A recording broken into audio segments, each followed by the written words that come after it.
Hi everyone, I'm RJ and I have opinions about video games. Since this is our first outing together, I guess I should probably tell you what this is about. I think anyone can be a writer. I think the problem is that once they become a writer, that's all they define themselves as, kind of move away from what started it.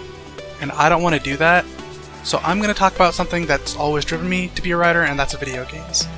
I'll do a better and more informative intro at a later time, but for now, let's just get started.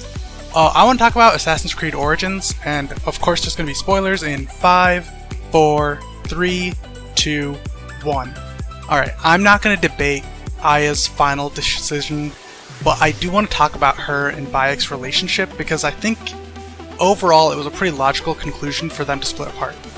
Now, I've never had a kid, I'm pretty young, but I've read a lot of stories in my life, and very rarely do parents return to a sense of normalcy after losing a child, regardless of how much they want to. Pile on that the whole revenge plot of Origins, and you have two completely broken people seeing others' pain and realizing that though they have the power to avenge someone, others probably don't and probably aren't going to go around, fighting people. It's clear that they both still love each other at the end, but they can't really return to normalcy. Becoming assassins to fight back from the shadows, and then living a day-to-day as husband and wife is simply illogical for them, not to mention the distress of being reminded of their son every time they see each other.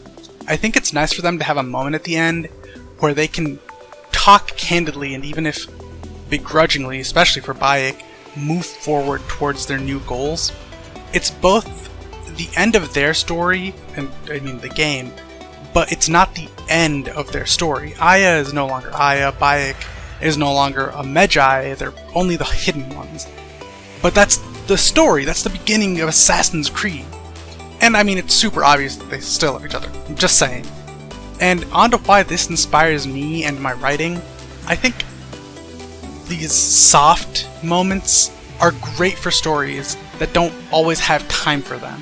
They aren't necessary by any means, but depending on characters being followed in action-adventure stories, a soft moment can really leave an impact.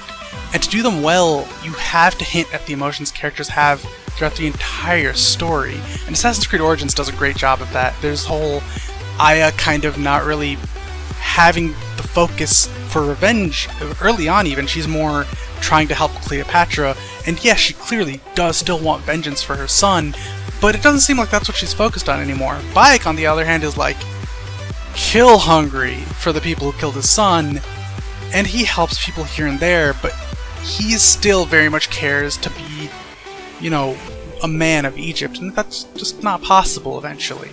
And I think the way it's written is really good, because you kind of see it coming from far away, but maybe you don't. I know for a short time I thought Aya might just end up with Apollodorus, but that's not what happened. She wasn't in love with him, she was in love with killing people, and that's, a thing, I guess, and that's fine. But really, that's all I have to talk about today. If you like this little short bite-sized video, like, comment, and subscribe. I'll see you around.